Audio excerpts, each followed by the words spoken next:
That's what he said with Cedric D. Sanders.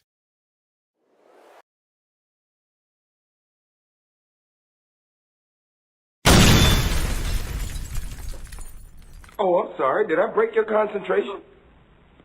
I didn't mean to do that. Please.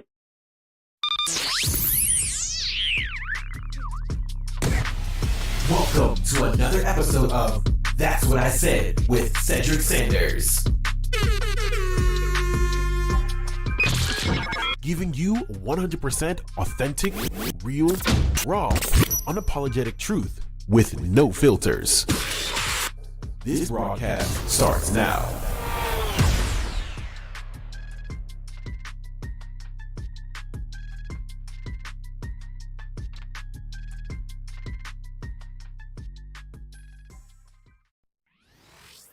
Hello, my name is Cedric, and along with my beautiful wife, Connie, we'll be hosting my brand new podcast, That's What I Said. I'm a retired Navy veteran that suffers from PTSD and anxiety, and we'll discuss how I cope with the mental illness through comedy and discussion. It's a podcast that will talk about everything from cryptocurrency to comedy. If we're worrying about the dollar going up and down, up and down, up and down, and it's still a dollar, guess what? The value of that means absolutely nothing. Cryptocurrency in itself is the future of money. From spirituality to cannabis. To have cannabis on the Schedule 1 list is bullshit. I'm sorry, it is. It makes absolutely no sense. If it's a seed that can be planted and it has healing properties in it, why the hell is it in Schedule 1? Last time I checked, cocaine don't have healing property in it. From interracial relationships, I don't have a problem with people talking about interracial relationships. People try to talk bad about my interracial relationship just to think that they can get under my skin. I mean, really, it don't bother me. I mean, let's not make, call a spade a spade. But if you have a problem with someone that's in love, it shouldn't matter the race of the person. It's mental illness in our community. The problem is people want to put labels on it. Everybody wants to put color on everything. And as soon as you put color on it, it gets treated differently. The money gets treated funny. Because if it's dealing with Asians, guess what? It's going to take a longer process unless those leaders step up and get into the president's face or U.S. leaders' face and say, this is a problem in our community. Not leaving one topic unturned. If you want to hear real, authentic conversation, interviews, and comedy, please take time to listen to That's What I Said, because I said what I said.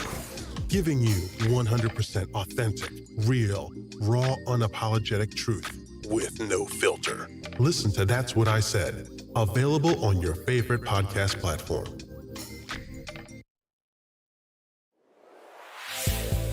That's what he said with Cedric D. Sanders. 100% real, raw, and uncut. Deadass.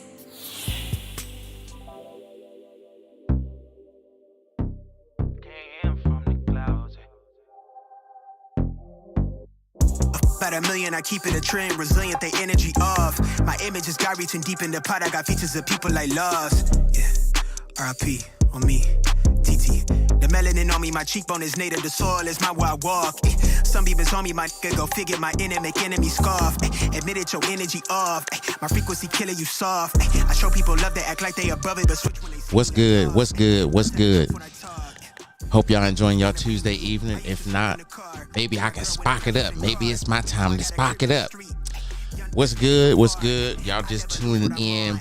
That's What I Said. Live podcast. Y'all know what it is. What's good, babe? What's good? What's good? Thanks for tapping in and tuning in for another episode. We are live from Studio B. Yep. What's good? What's going in the topics this evening? What are we going to fulfill and provide gems on?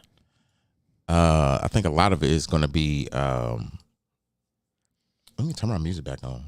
A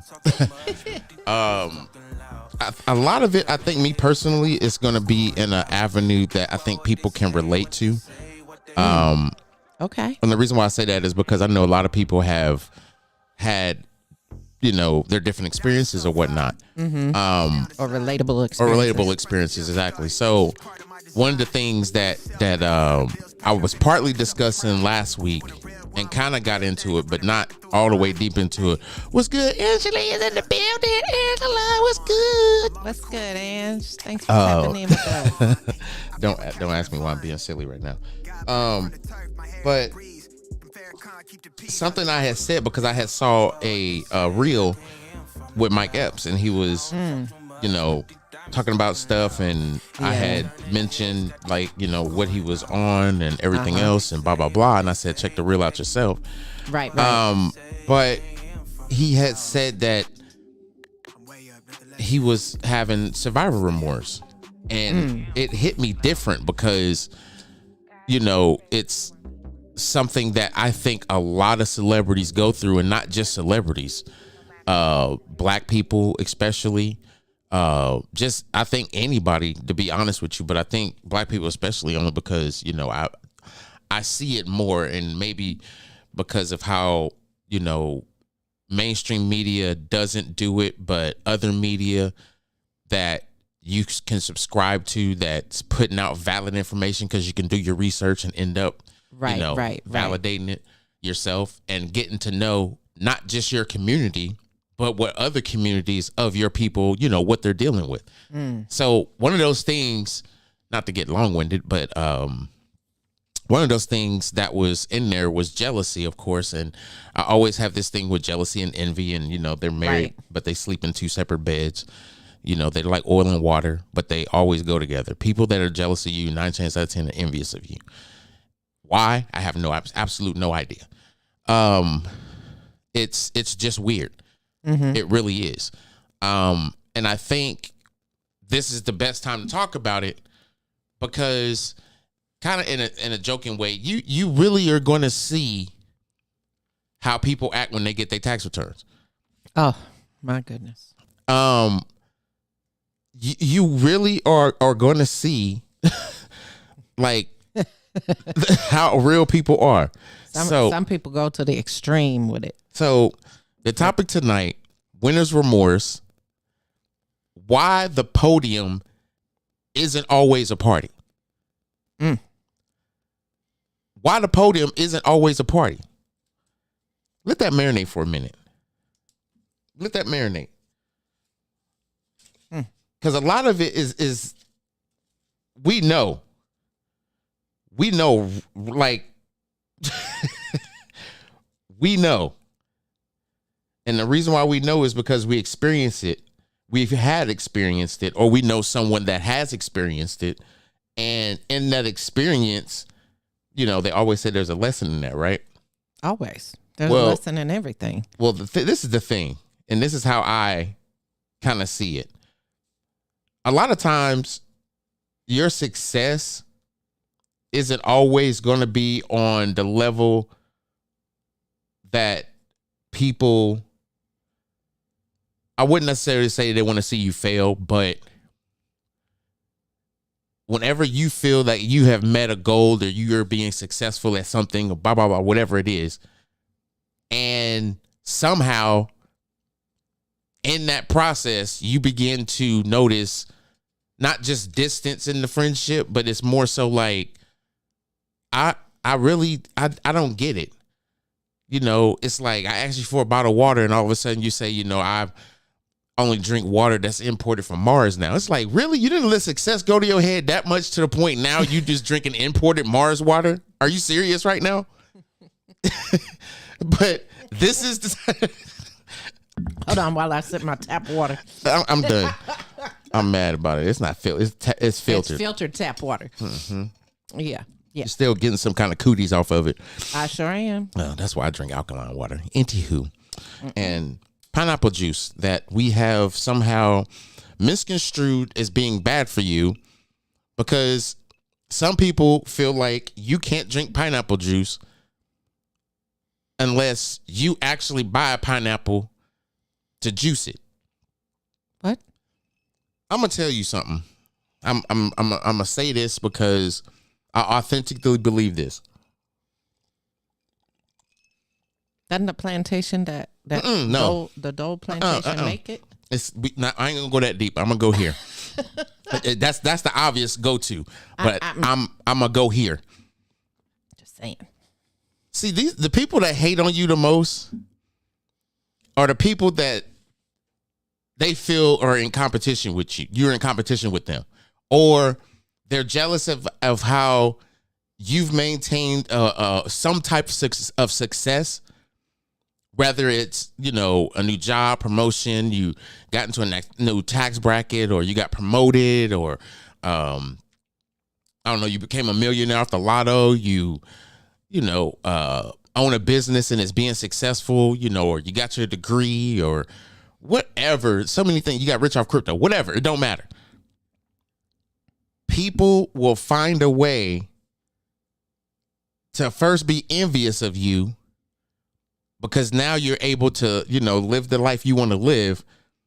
And then somehow you feel guilty because of that success, and you feel some type of way because now it's like, okay, do I do something for them, or is it, I mean, I gotta still be there for them. I can't change because of this. You know, it's so many different things and so many different mindsets that you go through. But why? But why?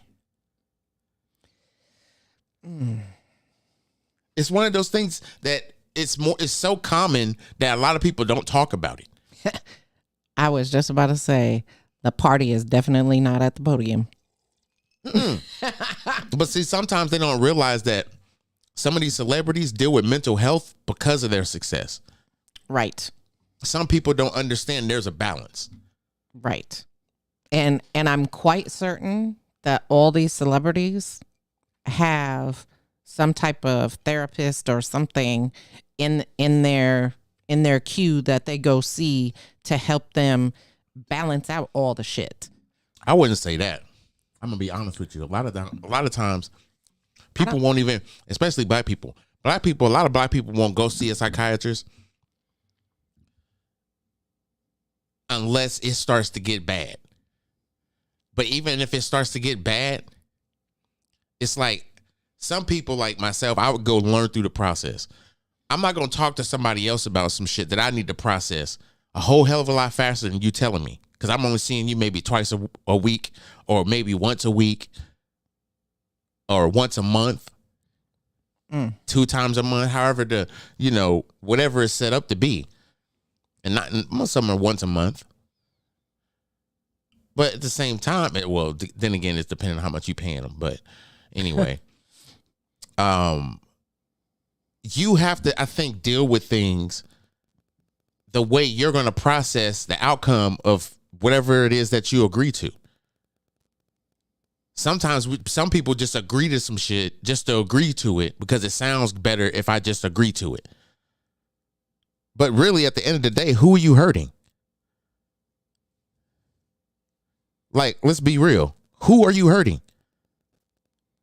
Because you don't just hurt yourself. I mean, because really, at the end of the day, that's the first person you hurting is yourself. But let's be real. A lot of times we don't even, I wouldn't even say we don't pay attention to it, because we do. It's not something that's immediately processed when you're trying to figure something out. And some people don't know what I'm talking about. And what I'm trying to say is that sometimes you have to process things and problem solve the possible incomes, not the ones you want to happen, like reality. And some people don't want to process it that way. They want to be egotistical and think me. And everybody's like, that's positivity. No, it's not. That's arrogance. That means that you play the lottery all these times, and yeah, you win $100 here, you may win $1,000 maybe once a year or some shit like that, but that's it. You chasing a jackpot. The odds of you hitting that jackpot is a shark attack, a snake bite, and lightning striking your ass. You in that pool. Stung in the ass by a hornet. Damn. Your house get lifted off the ground by a tornado. Yeah, you in that ratio. That's, I mean, like you have a better chance surviving a shark attack than winning the lottery. I'm just saying. The reality is people want to chase that than to. It's like the quick get rich quick scheme. It's like I keep saying that, and I need to get off that. But that's the thing. I was gonna say, did you say that because that's kind of been almost, I wouldn't say the true narrative, but I would say like some people's motto is, I need to find a get rich quick scheme so that I can, use that money to do X, Y, or Z with it, and then I'll be all right. Mm-hmm. Or, like, I don't know. It's just, I'm gonna put it to you like this. I think that's the verbiage that people are really truly honed in on, and then anything that you do or you talk to them about, they believe what you're doing is just that, a get rich quick scheme, or you're involved with something that's a get rich quick scheme. Okay. Wow. Well, nobody knows that in the beginning. First off, I think that's what they're attached to. They won't come to the realization that something is a get rich quick scheme, but you're attracted to quick money. You're attracted to somebody said, I can turn your $100 to $1,000, or I can turn your $1,000 into $100,000. It's like, we looking for that type of advertisement. That's not the ads that we looking for when we looking at reels on Facebook. We looking for ads that's going to give me $1,000 tomorrow, or $10,000 or $100,000. And it's like, we try to lose that mentality of actually working to get that money, or putting the money to work so that you can get that money, or understanding the habits of what rich people do. So people don't want to have those conversations. So a lot of times people get envious of you because you got to that bag. And then people were just like, oh, you forgot about us in the hood. It's like you forgot about where you came from. It's like, how am I going to forget where I came from when you think my reciprocity to you is to give you some money that I know for a fact you going to F off? I know 100%. Right. So how would I feel good about just giving you that money so that you could just screw off? But then they want to get mad again. So what is me? Let me enjoy my life the way I want to enjoy it. It's like, not off my bread, bro. You're not doing it. Yeah. You're not doing it. Just because you know somebody that's rich, you think somebody just go give you $1 million, so you just go F it off and just do something. Just, you don't even know the first thing about saving shit. Let's just get that out in the open. Clearly you don't. And then secondly, regardless of how cards is dealt to you or whatever, you can't escape that mentality just because you got some money in your pocket. Guess what? You just a rich dumbass nigga at this point. Wow. Not a small one either. A rich one. It's like people are attracted to that shit because they know that you're going to spend your money and be broke tomorrow. They going to help you get to that end game. And then what you going to do? Wake up in the same situation you was in, which means you got to get up and go to work. Hopefully you didn't call your boss and tell him, I quit. Yeah. Because that seems to be the going thing, though. If somebody, comes into a large sum of money, the first thing they do is quit their job. Well, I don't understand why that is. Well, I'm going to say this. I really don't understand that. If you come to a certain dollar amount that mathematically you would not have to work no more, plus you can probably create more income because now you got your own capital to start. You can create your own business. It's like there's so many different things it's like people don't think about. It's like, I always say this, when I play the lottery, I was like, when I do, if I do, is if you can see that money in your bank account, it's like you woke up and saw $782 million in your bank account. Or what did I say? $782? 82 million. Yeah, 82 million. Let's say million. Sorry. $782 million in your bank account. People have already just lost 3/4 of that money. Because they don't have the right people in line, so they don't screw it off. Yeah. It's like, okay, I need an accountant. I need to get a lawyer. Actually, I need to get 2 lawyers. I need to get whatever it is that you need to do. Yeah. But the first couple things is get you an accountant and a couple of lawyers. If you want to stay anonymous. Yeah, exactly. Hence the 2 lawyers. They'll help you figure that out. But an accountant is definitely on that thing, because anytime you get into a situation where you're starting to have more money in your situationship, what I call the bank account, because it's a situationship, because people don't understand. The bank, I'm gonna tell you this. This is why I say it's a situationship. Okay? Banks are the situationship because your relationship with the bank is a program that they wanted you to believe. Do I need to slow the truck down? Okay, I'll pump my brakes next time I go down this hill, okay? Because I knew it was a steep one.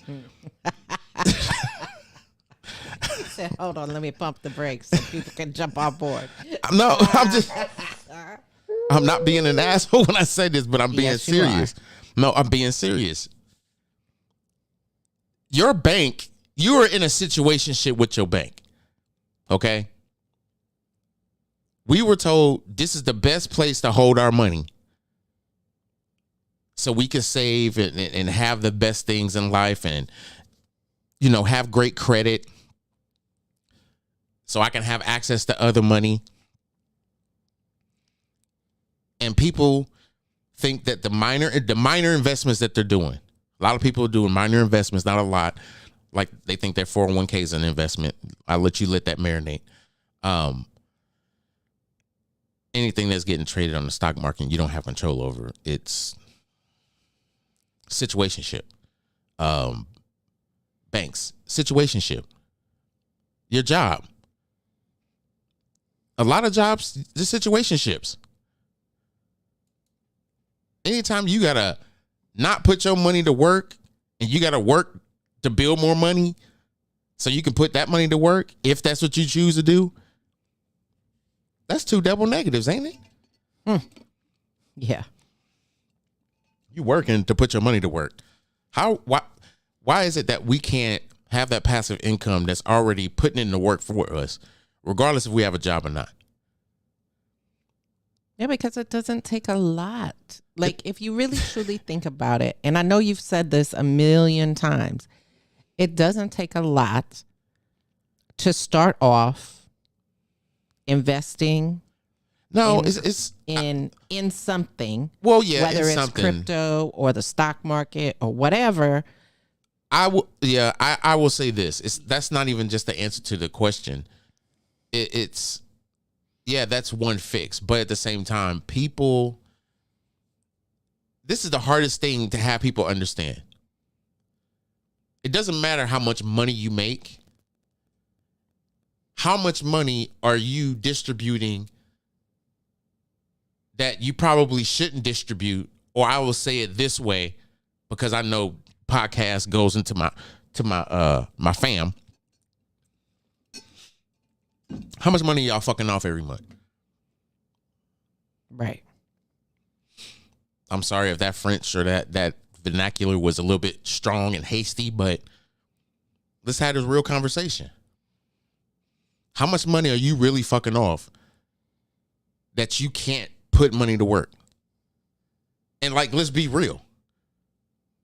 Just because you got money, you realize when it gets close to payday or, you know, a couple days, it's like, damn, shit's tight. Mm-hmm. Or it's like, am I really living beyond my means? And like taking a conscious look at it and saying, I need to be patient with me, but I also need to be patient for, you know, whoever else is in my life. And hopefully they got patience with me because this is a learning process. I was just going to say, I don't think a lot of people have those conversations with themselves. I think they do at certain points when it gets exhausting and it's like, you know, I can't keep doing this shit. Only reason I say that because I was doing that for like 10 years. But it was like the situation I was in financially wasn't, I think, as I became further aware, and I think that's the direction I'll go with that conversation, is that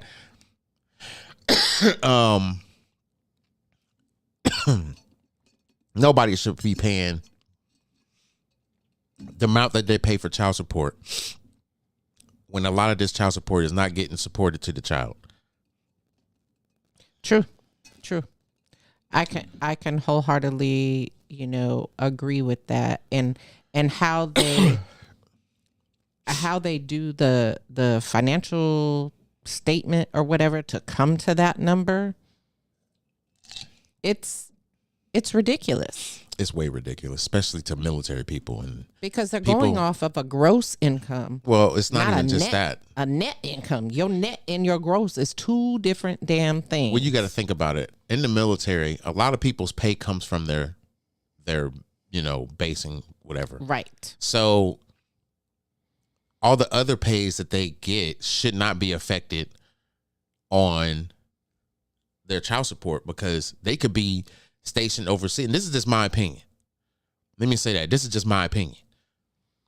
If you're in Hawaii, which is a very high cost area, mm-hmm.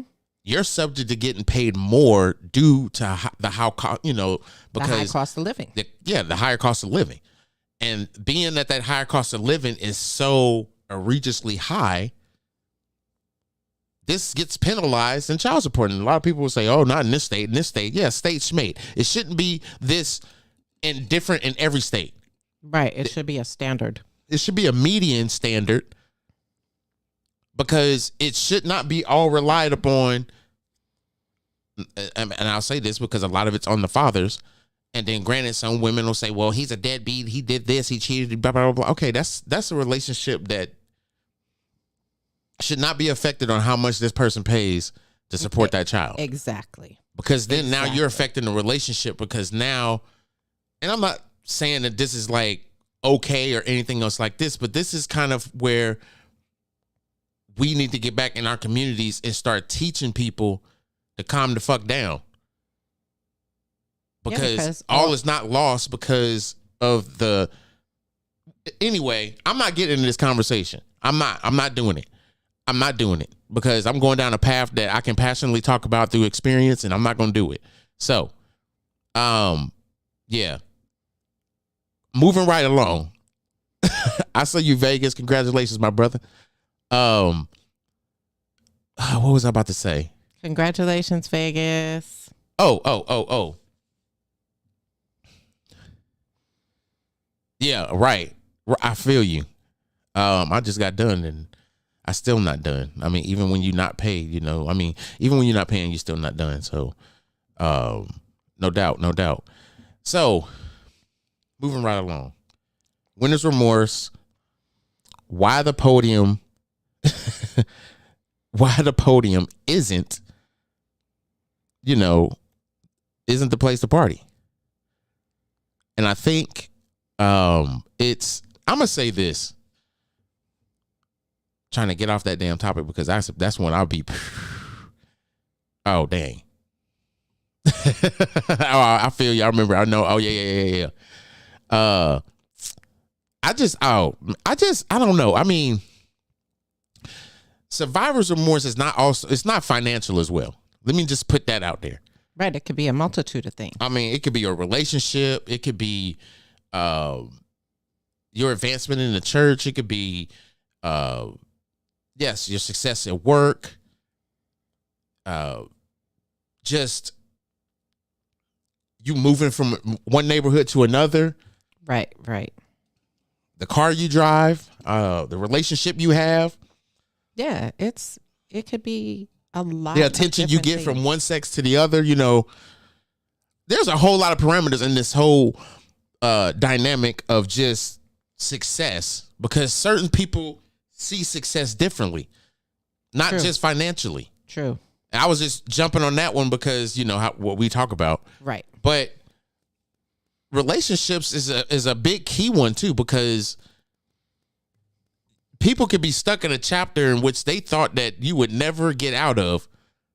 And when you finally get out of that chapter and you building new chapters, it's like, oh, you just went off to the military, you know, you just did your thing and ain't never came back home.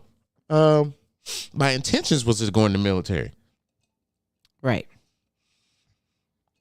Home is always be where my heart is. My heart is always Kansas City. Don't get it twisted. I just didn't want to live there. Right. I was just about to say, I mean, I love where I came from. I love where I grew up and the friends and stuff that I have, that some are still there. Right. I just can't go back to live there. Mine is for a different reason. I have many reasons. I'm a black man that grows up in, you know, one of the blackest or close to the blackest. I mean, it's down the scale of being the blackest, but where I grew up, predominantly black. And growing up, you know, very, very, very beginning of the 80s. I would actually late 80s, or late 70s going into the 80s. During this time, it was, you know, you go to the damn park, ride your bike to your friend's house. It was those times. Right. Latchkey kids wasn't uncommon. True. I was one of them. My brother was the other one.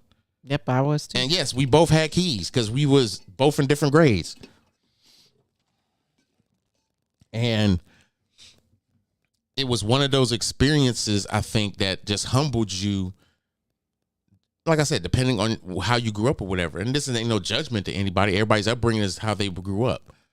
But I think sometimes some people grow when they're able to experience other cities. Not saying that their city's bad, because I don't think Kansas City's bad at all. I just choose to not live there because I wanted to grow away from there. And a lot of it had to deal with just some experiences, nothing bad as far as like fighting or nothing like that. It was just, you know, you deal with certain things the way you deal with them. What's good. So I call myself like really just like, oh, I'll be good. But really, are you good? Yeah. And actually, be honest, I think a lot of it had to do with just being in the military. Yeah, it's a different life experience. I will say that. I mean, because they always say, join the Navy, tour the world. Well, in some instances, that's not always the case. I see you, Mo. But and congratulations, by the way. When you can, experience different places that you know for a fact you'll never ever go to or see in your life, right, if you didn't join the military, like those are amazing lifetime experiences, and that allows you to expand on your living experience and seeing different things and knowing, do you want to go back to where you grew up, or do you want to go somewhere else where you had an amazing experience of where you lived at during that time, just because, the people, the community as a whole, the things that you could do and all that stuff. Right. Yeah. Right. Now I know which Mo. My bad. I think, yeah, true. That's very true. I also think that, I don't know. I think like I said, I'm big on not having situationships. I think a lot of times people don't understand that until you're in one, or you have experienced a situationship that you don't want to be in, and you're trying to get out of it. And it's like the worst thing to get out of, because it's a situation that y'all both created. You know what I'm saying? It's a situation that was agreed upon. Like I said, that's why we got banks. You in a situationship with your bank right now. Don't make no money with your money being in there. That's a situationship. But guess what? They gonna pimp your money out and make money off of it, though. You in a situationship. Get out of that shit. It's like, put your money in something to where it's making you money the more you have it in there. And not no 3%. Because I remember growing up, they had 13%, 5%, 6, 7, 8%. I was going to say, I think I remember 5 being like the highest that I saw. Man, I remember when gas was 99 cents. Shoot. Let's be real. I remember when gas was 99 cents, 89 cents. Gas, I could pay 75 cents. I remember that. Oh, you was up in New York, though. That's different. Y'all had the leftovers from Manhattan and shush your mouth. No, I went on the Indian reservation because they had the cheaper gas. Oh yeah. Anyway, I ain't going there. Yeah, everything's cheap on the Indian reservation. Sure is. But I know that it's it's hard, no matter. I don't know. I put it like this. It's like, some people got to understand, how do you cope with success? And I got a funny way of coping, okay? This is just my way. Y'all can think of it weird as you want. It's like, whenever you feel some type of like survivor remorse, quote unquote, or just the guilt that other people have, they put on you because you're successful, and it's like, okay, how do I balance this? How do I fix it? It's like you eating a bowl of cereal, and it's not hard to feel too successful when you're eating breakfast at dinner.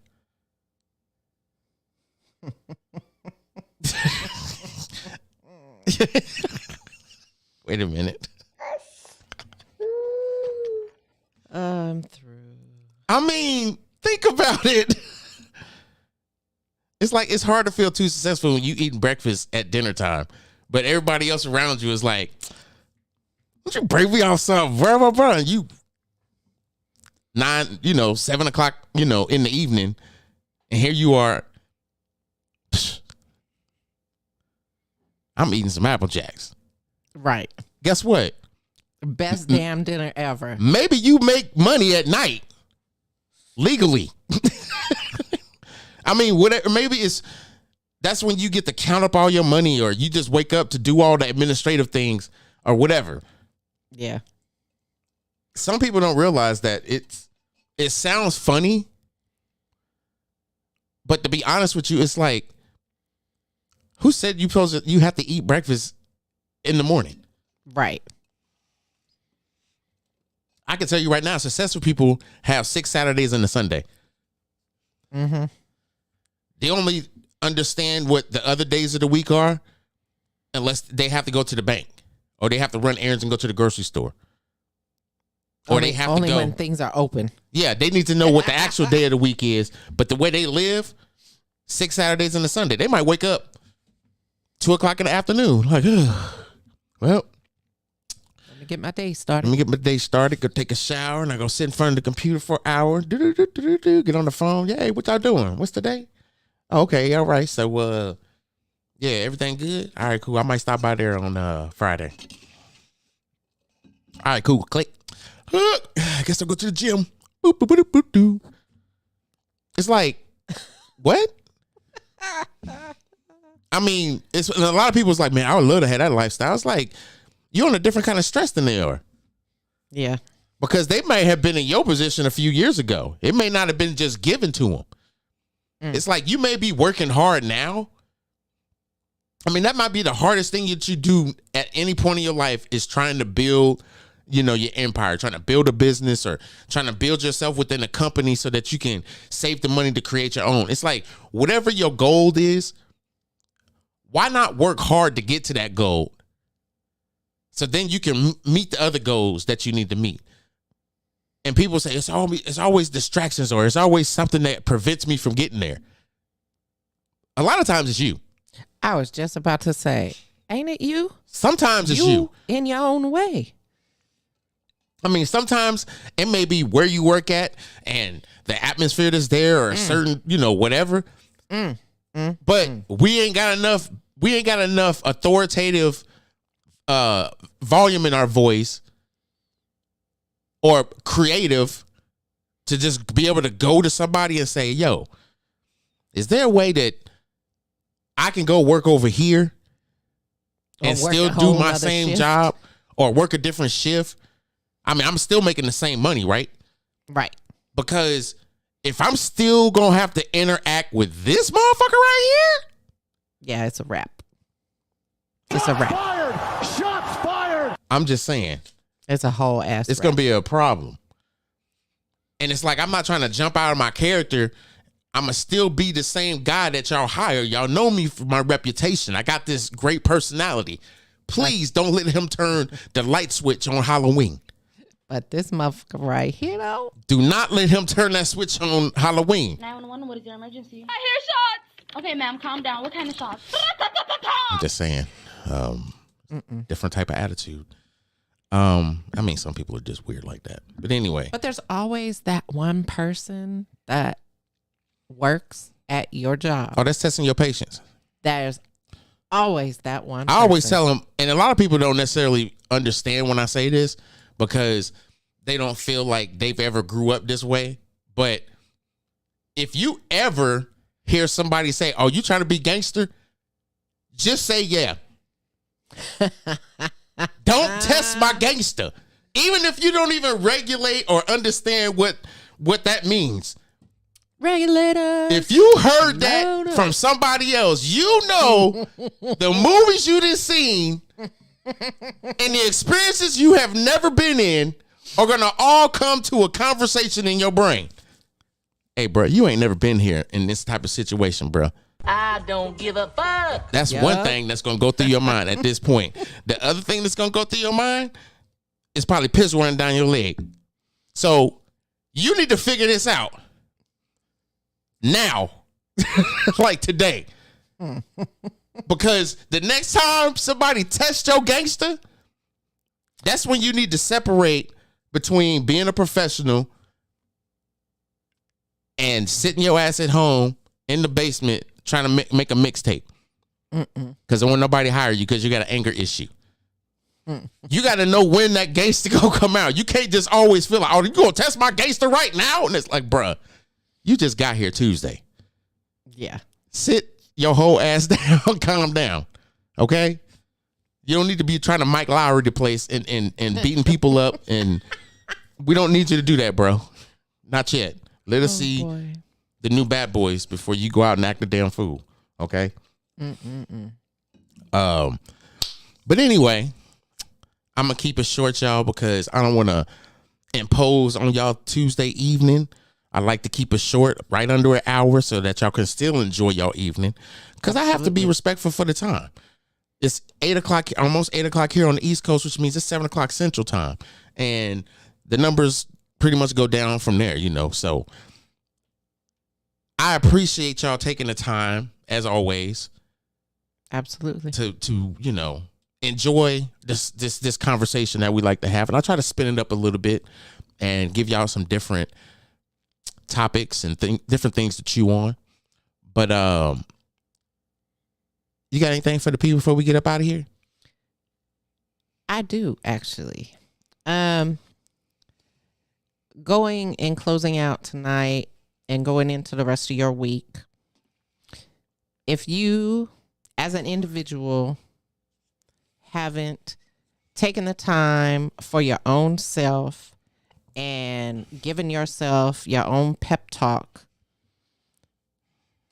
try that and see the positivity that comes from it. Always be you. And I'm out. Peace. All right, I'm gonna say something serious. Maybe not so serious, but I'm gonna say it anyway. I think sometimes we need to have that conversation. Kind of like an announcement, you know what I'm saying? And it's not necessarily reintroducing who you are. It's just really just letting people know. And you can do it, post it on Facebook. Do it like a post. It's a text post. And say this. To anybody that's ever been an asshole to me and you having a hard time right now, good. Y'all know what time it is. I'm up out of here, y'all. Y'all enjoy the rest of y'all Tuesday evening. Please catch us on all streaming platforms, wherever you listen to podcasts. Please subscribe to my YouTube channel. That's what I said on YouTube. I see y'all next Tuesday. We out. Go figure my enemy scoff. Admitted your energy off. My frequency killer, you soft. I show people love that act like they above it, but switch when they see me, I'm lost. I tell the truth when I talk. This wanna be me. I used to sleep in the car till my girl went and crashes in car. Now I got a crib down the street. Young niggas made it so far. I never lose what I'm on.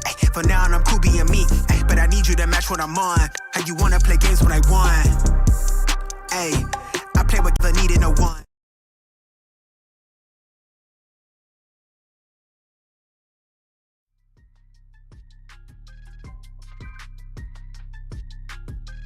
Thanks for listening to another episode of That's What I Said with Cedric Sanders. Make sure to like and subscribe to the show on your favorite podcast platform so you never miss an episode.